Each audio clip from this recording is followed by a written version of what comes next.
someone's put on the spot, you applaud for them. We have manners here in Oroville, don't we? No manners, no manners. Manners are bad. He doesn't like manners. Okay, hello people. As Lisan said, my name is Andy. Some of you might recognize me and not understand why. That's because for the past 14 years I've been in and out of Oroville many times, holding many different roles, teaching yoga, opening colonics clinics, working at the radio, maybe interviewing you at some point in time over the past decade and a half. And it's my great pleasure, maybe some of you are my English students as well in Language Lab. It's my great pleasure to be here today at a time when Oroville is sore. Is sore the right word? Is that a fair word? Sore? Works. Yeah, it works. If we can all just take a breath and feel that soreness inside of you. I know it's not something that you want to feel. Take a deep breath, yeah, and feel that sense of soreness of the community. And it's something that often you might want to back away from, that sense of soreness or any kind of conflict or pain. Anyone? Anyone admitting to some avoidant tendencies? You want to back away from pain? Conflict. This is very human. So thank you for being human, because even though we are here to bring down the supramental, I think there's a big element of it where we can be honest with our humanity. And so that's what I'll be speaking about today for just a few minutes. And I invite you to come over and bring your friends and hop in at any point. And if there's something that you want to shout out in the middle, the essence of non-duality is that, sure, okay, yes, and. It's very similar to the core of what Tantra is, right? This inclusivity of all things in existence. And so, you know, before the soreness of Oroville, there was also this thing that happened in the world. I don't know if you've heard about it. It's called COVID. Did you hear about it here? No? No, okay. So, long story short, there is this big virus that swept across humanity. Do you hear the mythological nature of it? Yeah? Well, a big part of non-duality is understanding that there is a myth being told at all times, throughout all places, right? In our own lives, as well as those lives of people that we see. Okay? And so I'm going to call all of you forward into what's called your hero's journey today. And this is the work of Joseph Campbell. Perhaps some of you have read him. I'm sure there's some good Joseph Campbell books in the Oroville Library. I think I've seen them. Yeah. And when we call ourselves and allow ourselves to answer the call onto our own hero's journey, we can start to see everything as a quest. Who likes games? I see a kid back there. Pretty sure he likes games. Anyone have the kid inside of you still alive? You love games. Yeah? Yeah, good. There, he definitely has the kid still alive. And when we can remember that life itself is a game, right? And that we are the hero on our quest. What is the Mario Kart sound? My video game knowledge isn't so great. Something like that, right? Jump on the mushroom. Have a psychedelic experience. Remember that there's nothing to worry about and nothing to fear.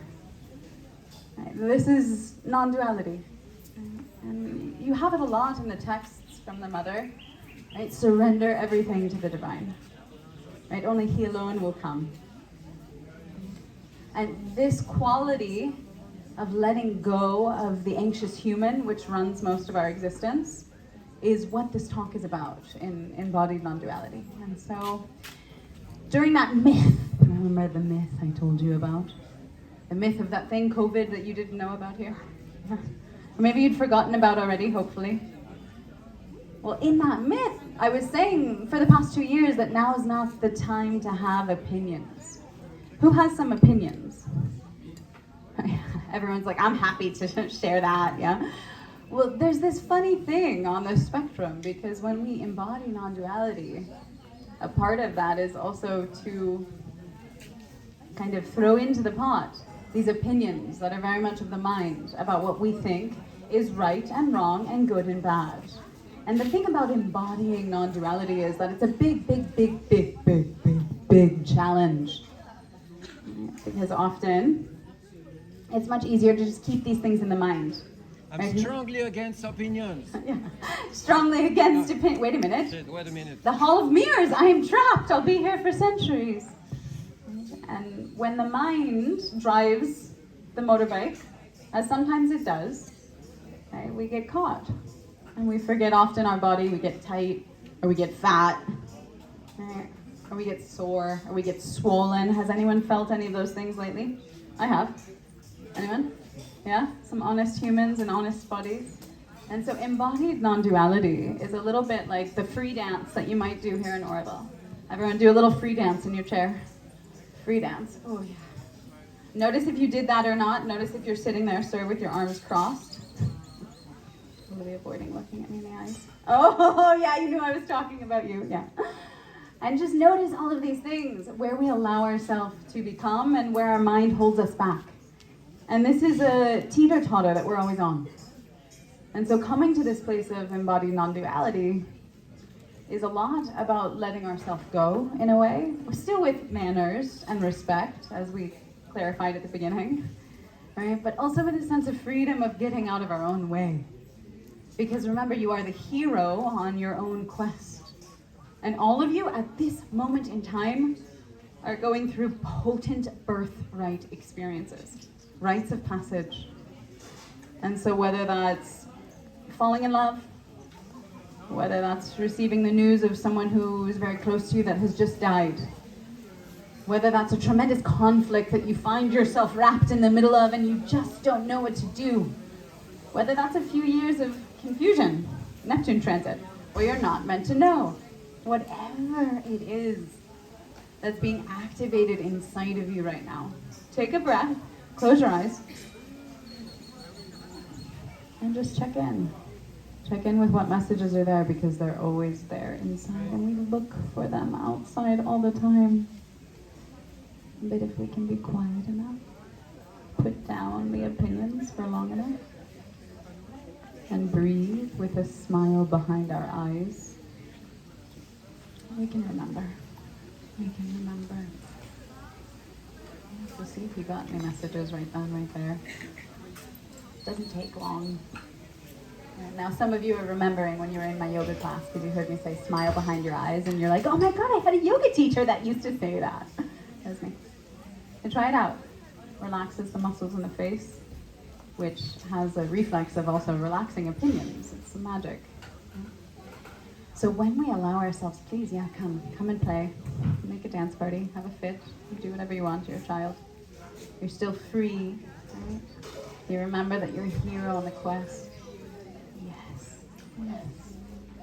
So you see this sense of embodied non-duality, for example, as a parent. Who's a parent? You have children? Yeah, I see some back there. Yeah. Is that when, she's like, I'm a parent, can you tell? When the child gets upset, especially here in India, right? It's the instant reflex of the parent to say, no, calm down, be quiet, shanti, like, and what happened to the parent?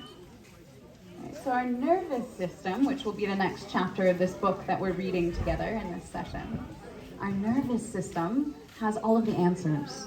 And our nervous system is where all of the Morse code, the encoding of our humanity, lies. And it often lies dormant, unfortunately, woken up abruptly because we've forgotten about it and something scares us. And so take another deep breath. Do it, sir. Arms crossed. Yeah, you can go a little deeper, I think. But that deep breath, it's not just some frou-frou hippie new age idea. That deep breath, what it does is here's some freedom. It brings in a massage to the vagus nerve. Have you heard of the vagus nerve? Cranial nerve 10. It comes down the head, down through the central cavity of the body. And in that, as that is massaged, it switches on our parasympathetic nervous system. That rest and digest relaxation response. That is the space that we need to be in for any kind of healing to occur. Healing cannot and will not ever occur when we're activated. Who's been activated recently? You know, someone pissed you off? Oh yeah, there's some honest humans, I love it. Yeah, for those of you who didn't raise your hand, I'm not sure if I believe you, yes. serving food. And now he's like, all right, I'm ready to say it.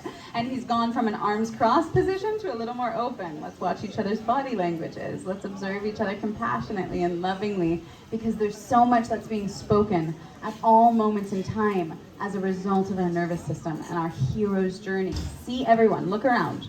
Look at these people that you know. Look around. Each one is on a hero's journey. Remember I said some of them just had someone who died that they loved, someone else just fell in love, someone else just had a child. There are all these rites of passages that we as humans are going through. And it's so important for us to come out of that opinionated mind and come into the heart, come into the place where we can drop into the body, drop into the relaxation of the nervous system, of witnessing. Witnessing. Does that sound familiar? The witness consciousness? You've heard of this, sir? Yeah, sure. He's like, yeah, I've heard about it for like longer than you've been alive, chick. Wonderful. Well, the thing is that we study all of this all the time, but it goes in one ear and sometimes it comes out the other. Or maybe it stays in the brain. We know about it, but we don't feel it. We don't have a deep, intimate relationship with it. And what is your litmus test on that? Well, getting pissed off, right? So the subtext of this talk, Embodied Non-Duality, was how to get past getting pissed, right? And that's on a North American vernacular. It's not getting pissed drunk, for all you Brits out there, no? And so when we start to have tests in life, does anyone feel like life tests you, especially here in Orville? Right, we have this phrase, all of the universe's problems are concentrated on Earth, all of the Earth's problems are concentrated in Asia, all of Asia's problems are concentrated in India, and all of India's problems are concentrated where? Oh yes, everyone knows. Fantastic. So in that concentration, in that pressure cooker, it's no surprise that there might be a bubble right in front of your house. Maybe there's a tree involved, I don't know. Right, but when that bubble comes, do you walk out with this mind and this opinion and this energy? Can everyone do that? I want you to feel it. You didn't do it. Yeah. And so you feel what that feels like in your body. You feel the effect it has on your nervous system. You feel your blood pressure raise. You feel your heart rate increase. This is our physiology, and guess what? You are captain of this ship that is the human body. And you've been given an incredible ship. But the thing is, we never learned how to sail it. We never learned how to steer. And so yeah, we can go to meditation and we can have a lovely time in the Matcha Mandir as I did this morning. But then we come out and everyone's late for the bus or everyone's late for this and get out of my way. And you know, it's like, wait, what just happened to that peaceful state? It was fleeting. It came and went. But it's up to us to pretend at all times that we're in the Matcha Mandir, to fine-tune our nervous system to that extent, whereby someone can step on our toe, and we say, oh, hello, yes. Oh, yes, hello, would you like to step on my toe? You're welcome to if you like. I was gonna make a touch the feet of the guru joke, but I don't know how that would be taken, so I'm censoring myself. All right, so from there, once we realize that there is an amazing vessel here that we can start to steer, next time you get pissed off, really check in with your nervous system. This is what we call regulating. You've heard of this before, regulating your nervous system? Coming out of a window of intolerance back into a window of tolerance, where you're okay. And hey, I'll tell you, this little kid right here, what's his name? Jahan? Jahan. Oh, yes, I said your name and it was very loud. Is that okay? Yes, doubtful? It's okay. I would be scared of myself too. So, Jahan right here in his brain, an amazing human brain, very unique, very unlike our ancestors, the great apes. Yeah? In this brain, we still have, you know, you've heard of the limbic system, the reptile brain, yeah. That's in the back. Okay? So in the back of his head, when he's scared, like he might be now, I don't know, I think you're intrigued now, but I'll leave it to you. When he's scared, he's functioning from hindbrain and from the amygdala. He has very little ability to think outside of the box or think outside of the time. He has no ability to have reason or rationality. He's simply stuck in a flight or fight fear response. Do you remember the last time you were in a fear response? Dysregulated? Come on, who got into a fight? Remember what happened. Think of that. I know you don't want to think of that time. So when you're in the hindbrain, you don't have an ability for what's happening now. Everyone look at Johan. Is this okay? His mother gave consent, I think. Right? He has curiosity. He's crawling towards something. He's intrigued. Embodied curiosity is the antidote to judgment and often the antidote to opinion. It's what keeps us in a place of balance. It's what settles us in and is the gateway to all of this divine love that we talk about all the time. Yeah, have you heard of divine love, madam? Yes, yeah. So the nervous system also resides around the heart. Who has a heart here? All right, this is where you're really tested. It's like, wait a minute, do I have a heart? Yes, I think you all have a heart. I mean, I don't want to make any assumptions, but yeah. Well, that heart has a bag of nerves around it known as a ganglia. Can you say that word? Say it to your neighbor. Ganglia. Ganglia. Ganglia. Practice saying it. Ganglia. Right? That nervous system bag around the heart is always feeling. Right? This is nothing you don't know. Don't expect me to necessarily say things you don't know. What I'm here to do is remind you of that which you already know, but help you to actually do something about it.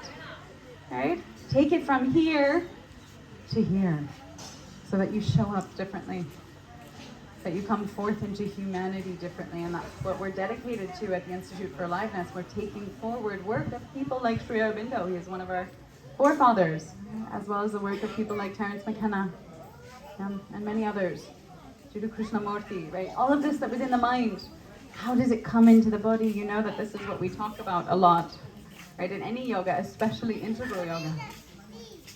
And so if you're able to listen, if you're able to suspend your judgment, your doubt, your ruminating thoughts about what you'll have for lunch, maybe you'll pick up some really big clues here. Because embodied non-duality is in your reach. Often it's within your next breath.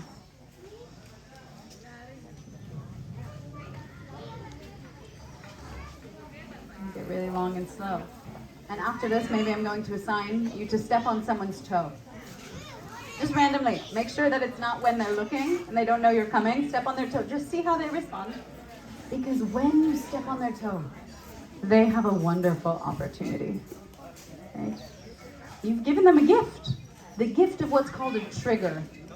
Anyone, you've heard of a trigger? I've heard. It's a little bit militaristic. Yeah, it's talking about a gun and things like that, which we don't like.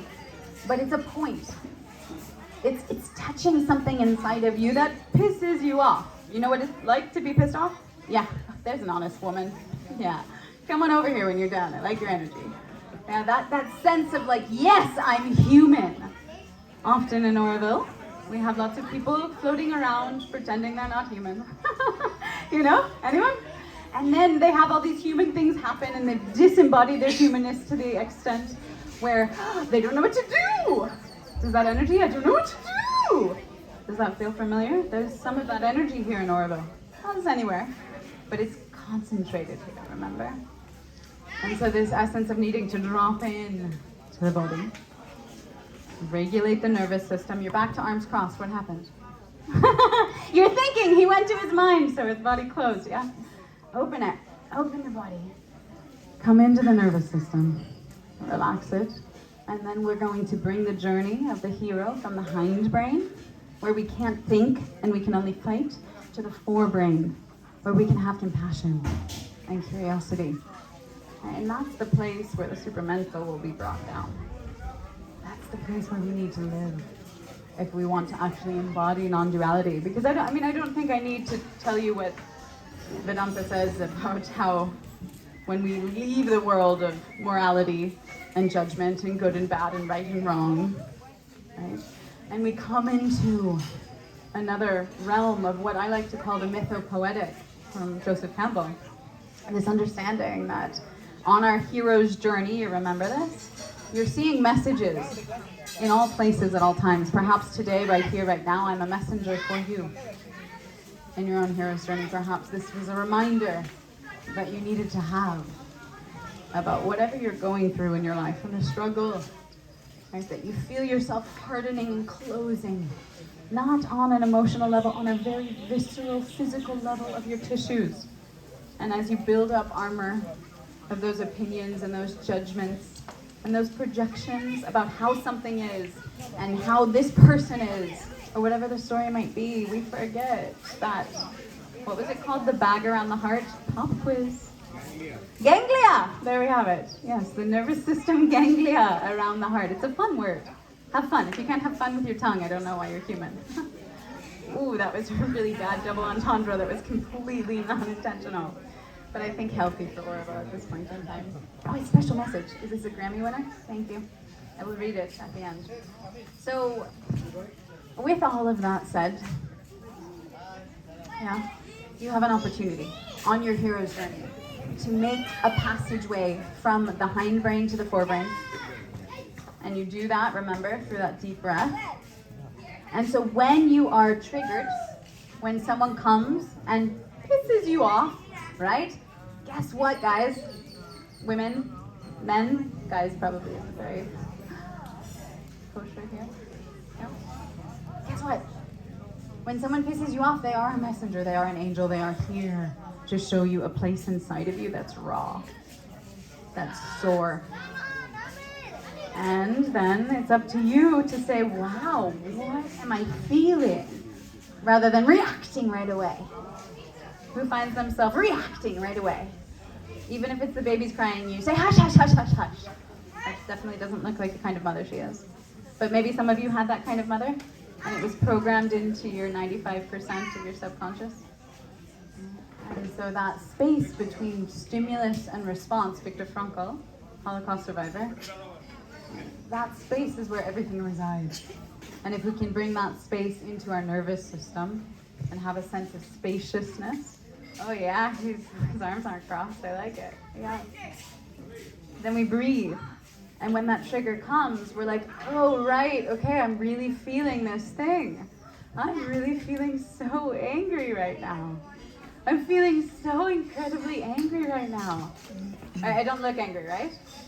Because I've broken away from the chains of society that want to hold you in this dualistic response of reaction. Yeah? And so if you can sit there on your own hero's journey and be like, oh yeah, okay, wow, I'm really feeling angry, I'm feeling abandoned, or I'm feeling unseen, or I'm feeling questionable of my entire existence, and it makes me sad. And you sit with that, and you allow that to be okay, that's step one. Step two is, after you allow that to be okay, is you get really curious about it. Curiosity at TIFA is our compass, we say. Have you ever used a compass? You know what it's for? I mean, we don't need it, right? In the age of Google Maps. Right? But the compass shows you where north is. And curiosity will also always show you where north is. How to go home. How to come home. And so first and foremost, you get really curious about yourself. Okay, so think in your head about that last conflict that you had. Right, the last thing that really made you mad. Maybe it wasn't a conflict with a person, maybe you heard news and it really lifted your blood pressure.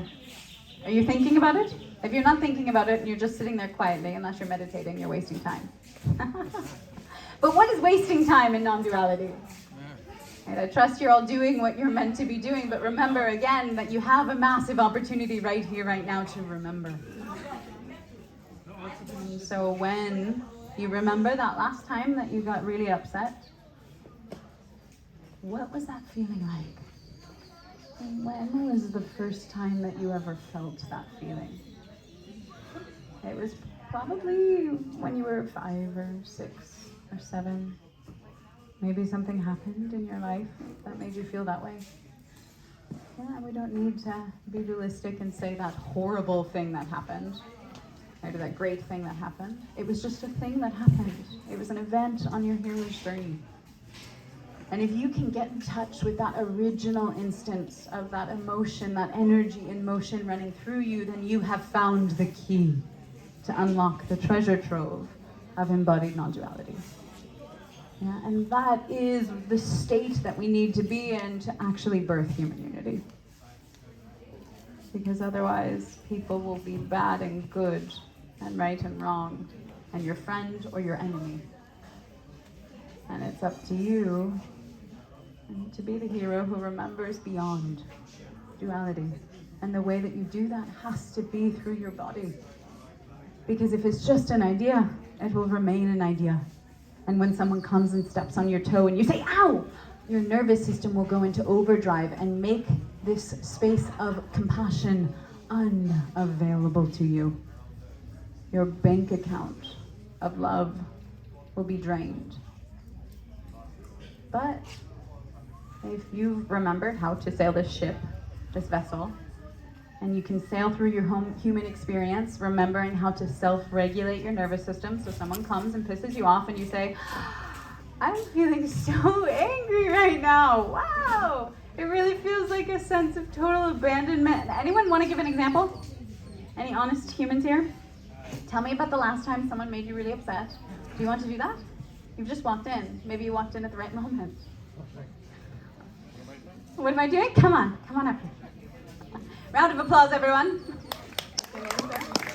Guy, you're a wonderful guy. Guy, when was the last time someone really, really kind of made your blood boil? Blood boil? In anger? In any kind of emotion where you felt a sense of Well, it was on Thursday. On Thursday. Relate to what it was. Very good, it's only Saturday. Love this guy. May have had to do with neighbors. Neighbors. It may have had to do with neighbors. Are we in Oroville, ladies and gentlemen, or what? Yes, very good. Tell me more. And noise. And noise. Okay. Okay, respect. So, tell me what in your body you felt when there was noise and neighbors going on. Just, I can't put a word to it. It's just. Perfect. Do it again so everyone can see. Did you see that? That was like, if I could have a visual dictionary for dysregulated, it would be, everyone do it with Guy. Did you do it? How's it feel to see people do it? Feel seen a little bit? Maybe not? Connection, I guess. A connection, yeah. Because guess what? Each one of those humans has been there. Whether they want to do this with you or not, they've been there. It's very human. Thank you for being human. Yeah. So, Guy, my next question is, can you see yourself maybe that age or a little older in a time where you felt like, yeah, like that?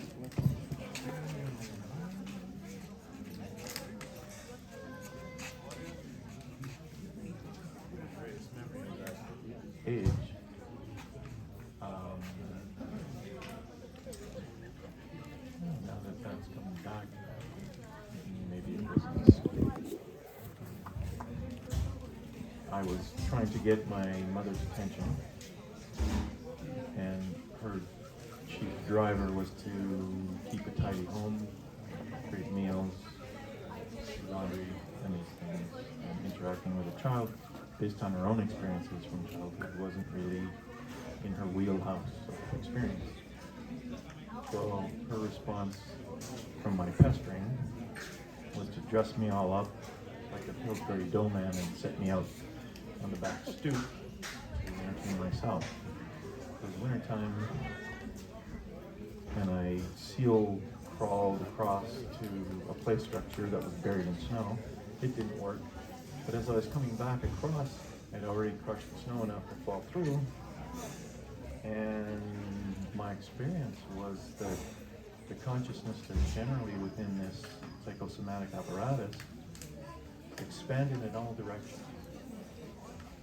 Kept expanding until my mother came to the door and called me in. So that's the memory that I have from that age. Where does this part come in? That's why I'm saying that the memory of that particular age is that. I don't call that as a response. I think that's a learned response. How about when you tried to initially get your mother's attention?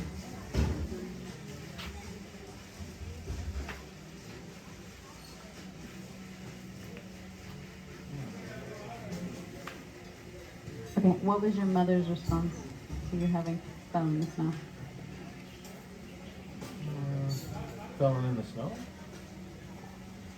I don't think that her response was that I was falling in the snow, just maybe that she had her response to my call to affection maybe dawned on her, and to rectify that by calling me in. I don't know what happened after. Could you see any of this in your mother? It's probably underlying all the time. All the time. Okay. Is there anything else you want to say? No? Thank you guys so much for being here. Another round of applause for Guy.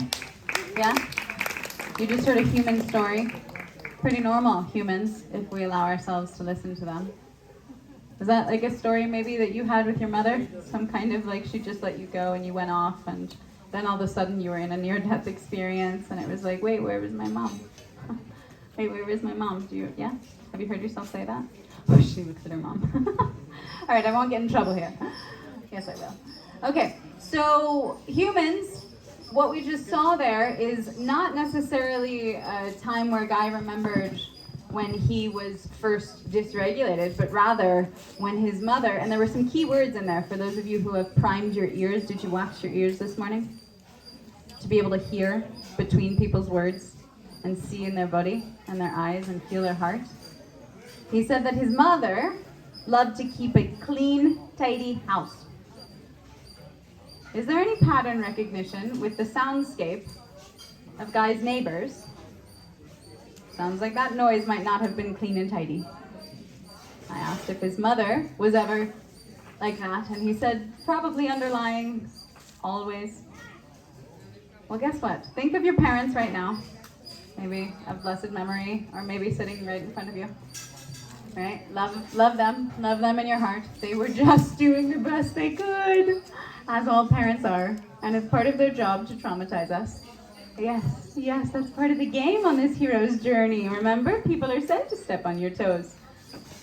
And yet, in those first 7 years of life, we take on blindly every pattern that they have. So has anyone felt like they were becoming their mother at some point in time, or their father? Yeah, I see some big cackles. I see 2 hands in the air. Well, guess what? You are, and there's no way to avoid it. So we must simply surrender and allow that 95% of our conscious awareness, which we call the subconscious, to govern our actions as we see ourselves doing things like telling the neighbors to shut up, just like our mother would tell us, maybe. And there's no fault. There's no good or bad here. Remember, this is a talk about non-duality. But to get there, we have to remember this body we're in, come out of dysregulation, right? So that we can actually start to get curious, remember? And then when we get curious, we say, what's really going on here? What am I feeling? What is this aspect of the human experience? Can I remember anything from early on in life that either I felt like this one time, or perhaps I'm becoming my parents and my early childhood role models? And that doesn't have to be bad or regrettable. I know most of you won't like it. Yeah? Anyone loves becoming their mother? Oh, yeah. How about your father? Hands still up? Oh, yeah. I want to meet your parents. Yes. Yes. Okay, but most people, right, don't normally like that. There's a sense of rebellion that comes from that original authority figure. And this is all very human. Good job. High five someone next to you. I'll bring in my North American lineage. High five someone. High five. Come on, I want to see a lot more high fives. 1, 2, 1, 2, 3. Yes. Okay, everyone gave an air high five to me. Okay, yeah, good. So, in that, are you following me on this story arc? We're kind of figuring out what it's like to be human together. We're remembering how it's possible not to react when something comes our way. Maybe someone cuts us off in traffic, or whatever it might be. And it's like, oh, hello, person. Hello, human. Yes. Yes. Yes. You are fully allowed to have your human experience, all of you, as you want to go, ah! Right? You can do that if you feel like doing it right now. That's your human experience. Yeah? But the thing is that when that happens, it's up to us to what? To our nervous systems? Regulate. You remember that word? Regulate. Someone was like, ganglia! No, wrong pop quiz. Yep. To regulate our nervous system so that we can come to forebrain. We can get really what? What's our compass? Curious, yes. To start to ask actually what's happening here in our own human experience. And then when we do, we can also get really curious about what's happening in someone else's human experience. And rather look at them with shields up or a sword primed. Right? We can say, hey, neighbors, looks like you guys want to have a really good time. And they'll say, yeah, come on in, guy. Come party with us. Or you'll say, no, I was actually really hoping to go to sleep. And they'll say, oh, guy, here's a pair of earplugs and some noise-canceling music.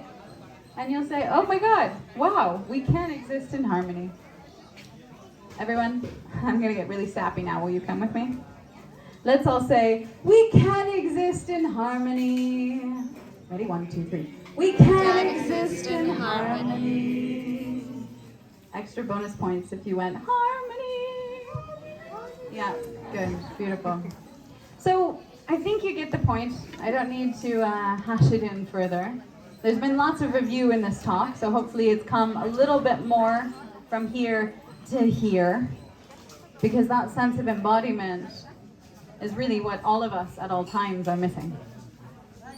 And we think that the way out, and don't get me wrong, I'm a huge intellectual and Jnana Yoga is also my path, but that piece of the body is what hijacks any knowledge that you might have taken in at any point in time, and still sometimes makes you act like you wish you wouldn't. Because when someone steps on your toe, and you say, fuck you, dude! Am I allowed to curse? That's okay. Is that okay? Apologies if it's not. You can, I'll give you money for the swear jar later. If anyone else was raised like that. Yeah, so that guy stepped on your toe and you had that reaction. Versus just being okay and saying, wow, what am I feeling right now? A sense of disenfranchisement, right? I'm telling myself a story that they don't respect me. Does anyone else tell themselves that story? We all kind of sneak into that one at some time.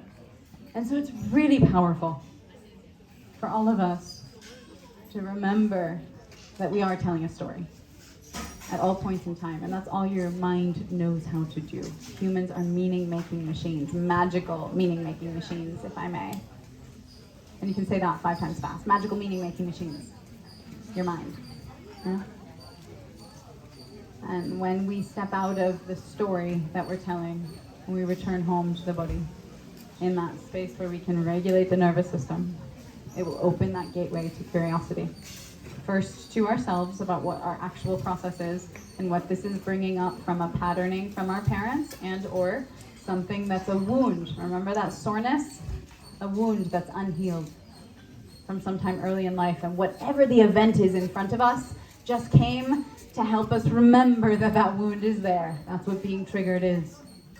Versus not being able to be triggered and just simply walking forth and, oh yes, you've stepped on my toe. Okay, there's no problem, right? Because there's not so many wounds. Do you see the difference?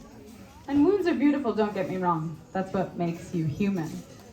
But when we have that wound and we keep it open and gaping and pussy with blood coming out and we let anyone trample over it and we think they're wrong, that's a problem. I wish you would do this differently. Why didn't you? Even if you say it passive aggressively, which we all tend to do. Well, why didn't you do this? Right? You think you're being nice? Anyone? Oh yes, back there. She's like, yeah, that's me. I do that all the time. Yeah, and we can't help it. Right, but now you've been given the formula. You've been given the map, the ultimate trail map to return home. And it's up to you whether you'd like to unfold it or fold it, put it in your pocket and take it away with you. Because this is a massive opportunity with every subsequent breath to choose how we are showing up. And with that formula, right, I invite you to all go and step on one of each other's toes. That's what we're here for. Yeah. So thank you all for your attention and your love and your humanness. I'm here if anyone has questions or if anyone wants to ask now, welcome to do so. Otherwise, make sure to love a baby, smile at a puppy, and allow people to step on your toes.